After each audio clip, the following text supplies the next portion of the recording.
Welcome to the Deep Dive, where we plunge into fascinating minds and ideas.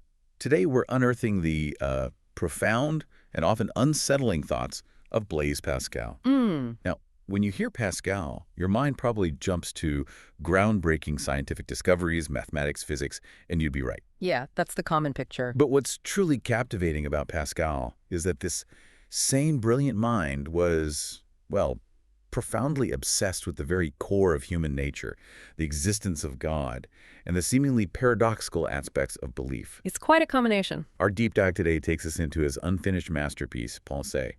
Our source material comes directly from a Project Gutenberg ebook, drawing heavily on the core thoughts themselves, and also T.S. Eliot's incredibly insightful introduction.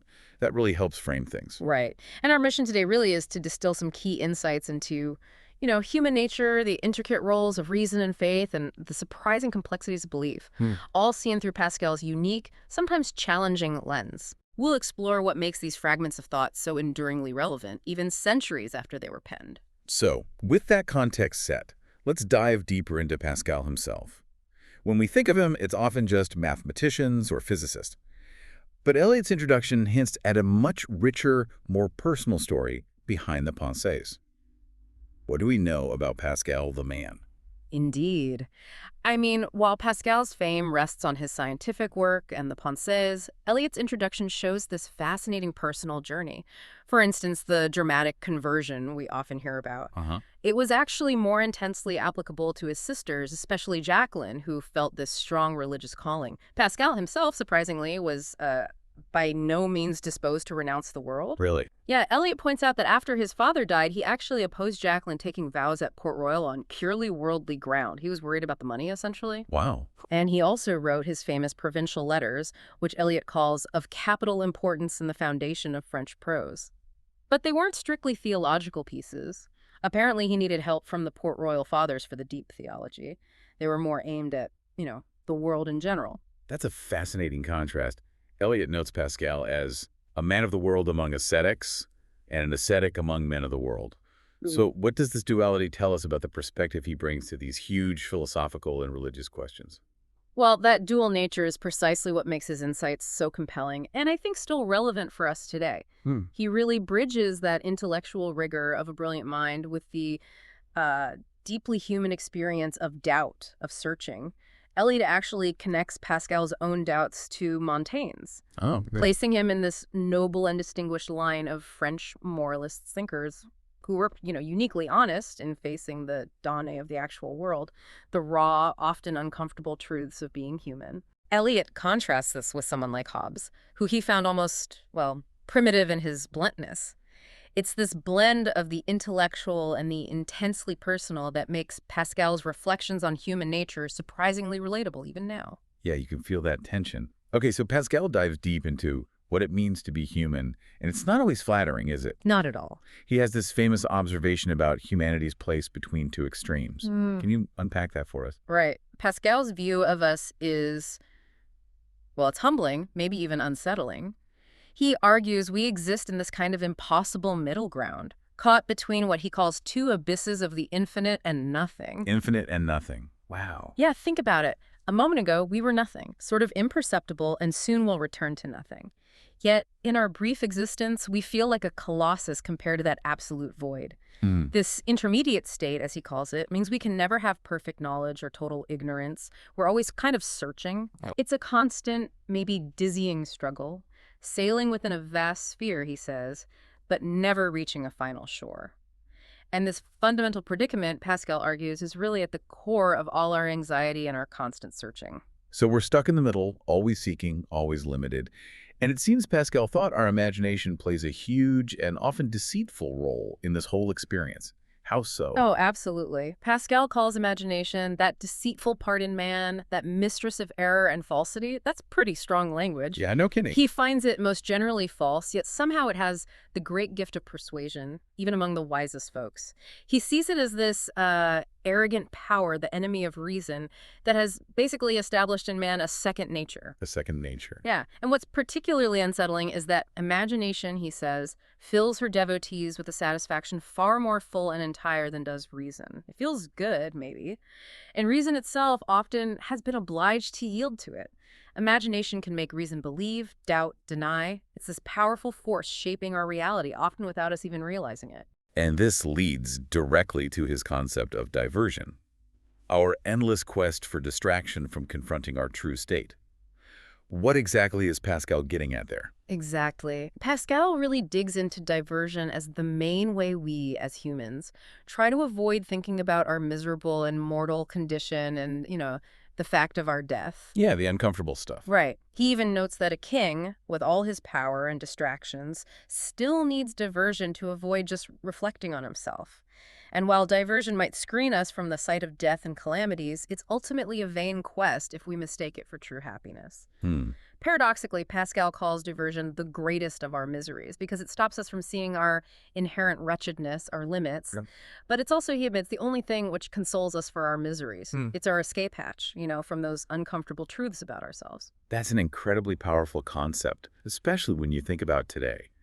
How many of us instinctively reach for our phones or dive into entertainment the second we have downtime? It really forces you to ask, what exactly are we trying to avoid confronting about ourselves when we do that? It's a very modern-sounding insight, isn't it? Totally. Okay, so shifting gears slightly, Pascal was this brilliant mathematician, which makes his critique of pure reason, especially when it comes to faith, all the more striking. He differentiated between different ways of thinking, didn't he? He did, yeah. He drew this sharp contrast between what he called the mathematical mind and the intuitive mind. Okay, mathematical versus intuitive. Right. Mathematical principles, he noted, are palpable but removed from ordinary use. They take real effort to grasp, but once you focus on them, you see them clearly, and it's hard to reason wrongly from them, apparently. Makes sense. Intuitive principles, though, are the ones found in common use, like the simple truths of daily life, common sense maybe. The challenge is, he thought mathematicians being used to those exact plain principles often do not see what is before them in these more common sense areas. They're looking for a different kind of proof, maybe. That's a fascinating distinction. And Pascal, the brilliant mathematician, makes this really provocative claim about how we actually know God. He says it's through the heart, not reason. That's quite a statement. What exactly does he mean by heart there? Yeah, it's central to his thought. For Pascal, the heart is this distinct way of knowing, separate from pure intellect or, logical deduction. So not just emotion? Not just emotion, though it involves feeling. He states, we know truth, not only by the reason, but also by the heart, and it is in this last way that we know first principles. Things like space, time, number, we know them through the heart, intuitively. Oh, okay. First principles. Exactly. And he's very clear that faith is a gift of God.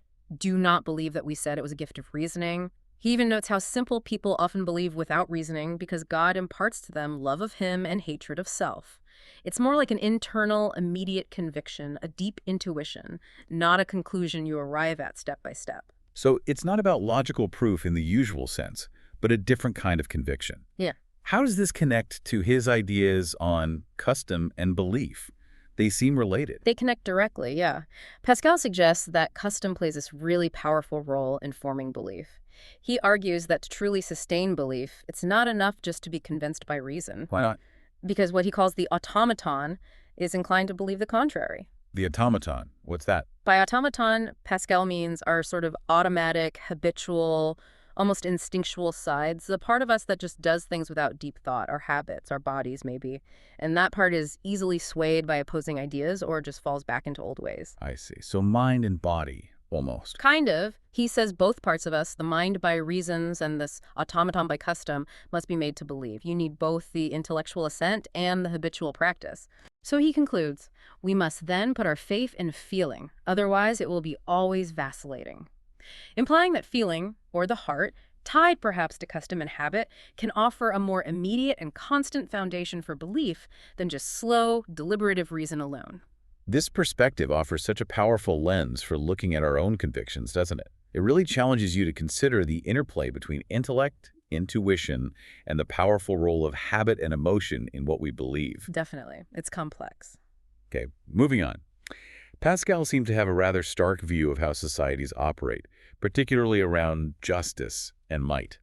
He sees this fundamental unsettling tension. How does he describe it? He lays it out very clearly in this observation he has on justice might. Pascal states, justice without might is helpless.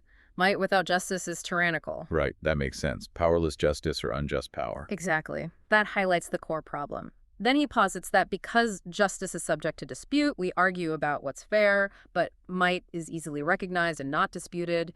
You know who's strong. Yeah, power's obvious. Humanity, unable to make what is just strong, have made what is strong just. Oof.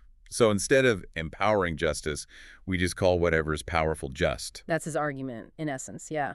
We attribute justice to whatever holds power because it's easier than actually making true justice powerful.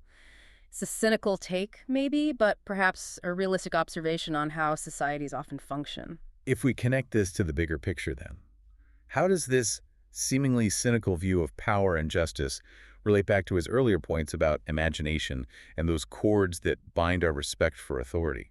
Oh, it's all very interconnected in his view. Pascal even says something like might is the sovereign of the world and not opinion. But opinion makes use of might. It is might that makes opinion. Power rules, but opinion helps wield it, and power shapes opinion. It's a bit circular. It is, and he describes the cords which bind the respective men as being fundamentally cords of imagination. His example is seeing kings always surrounded by guards, drums, officers, all the paraphernalia. Right, the pomp and circumstance. Exactly. He says that habit mechanically inspires respect and awe. So when people see a king alone later, they believe his face naturally commands respect, but really, Pascal thinks, it's just the result of that ingrained habit and our, well, ignorance of this effect. It's the illusion created by power, reinforced by imagination and habit, that holds societies together, often more than true justice. That raises a really important question then. If truth and justice are so tangled up with perception and power and imagination, what path forward does Pascal offer? Especially concerning what he calls the misery of man without God. Well, this leads directly into what Pascal explicitly calls the misery of man without God, which he actually designates as the first part of his whole argument for Christianity. Ah, okay, so this is foundational for him. Very much so. He states pretty bluntly that nothing is more indicative of a bad disposition of heart than not to desire the truth of eternal promises. If you don't even want to know if there's something more, that's a bad sign for Pascal. He argues that humanity, left to its own devices, is fundamentally foolish by the estimation he makes of things which are not essential. We chase the wrong things and has ultimately lost the true good. And religion is the answer. For Pascal, yes. He provocatively asks, what religion but the Christian has known this? Meaning, known both man's potential greatness and his deep flaws, his littleness, and the profound reason for both. For Pascal, true justice, true understanding, only become possible when aligned with this divine framework, which acknowledges our fallen state and offers redemption. These insights really challenge us to look beyond just the superficial appearances, don't they? To question the foundations of authority and societal norms. It forces us to ask, is our perception of justice truly just? Or is it just reinforced by power and illusion, like Pascal suggests? It's a deep critique, for sure. Okay, let's talk about God then.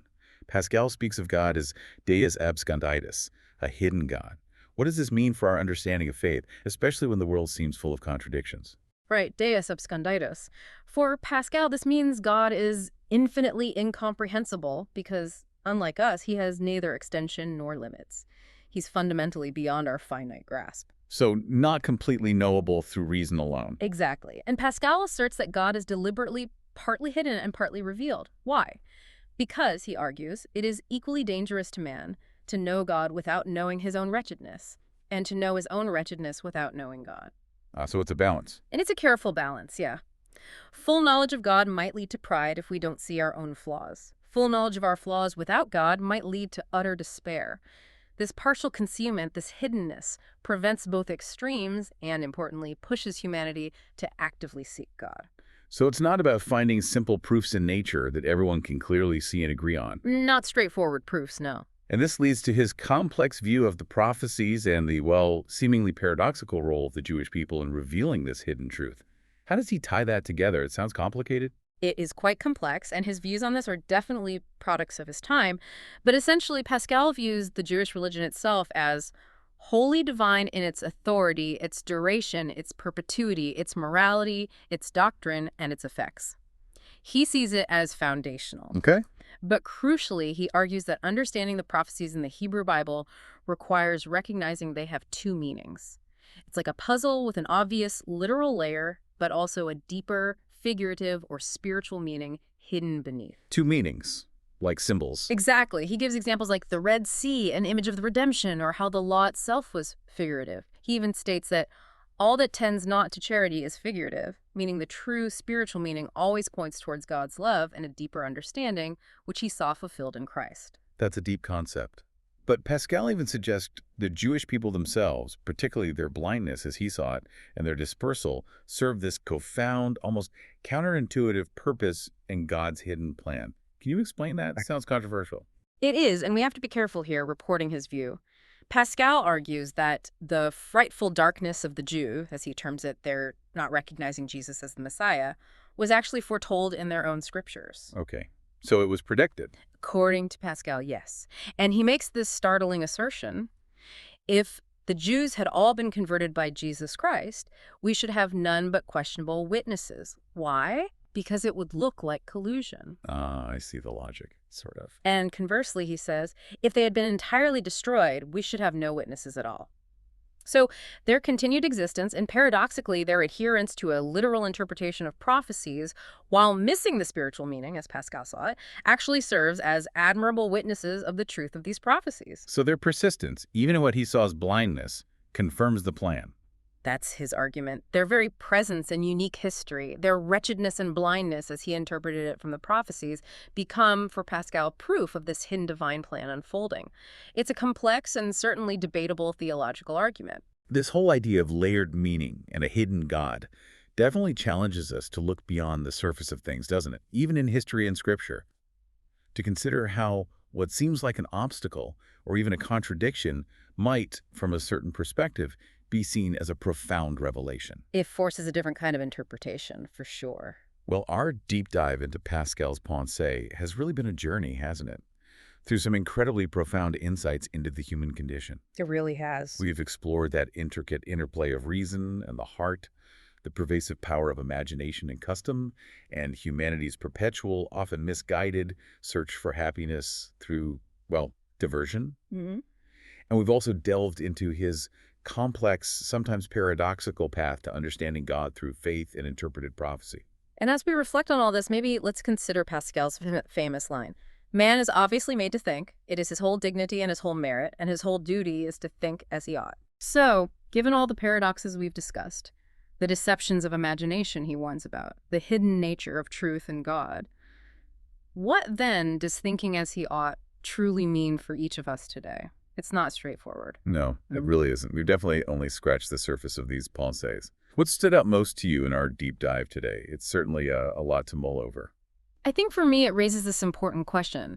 How do we navigate what Pascal calls the two extremes? He warns against both to exclude reason and to admit reason only. Right, finding that balance. Exactly. How do we find that balance in our own search for knowledge and meaning, especially in a world that still feels full of what he called fickle shadows? That's the enduring challenge Pascal lives us with, I think.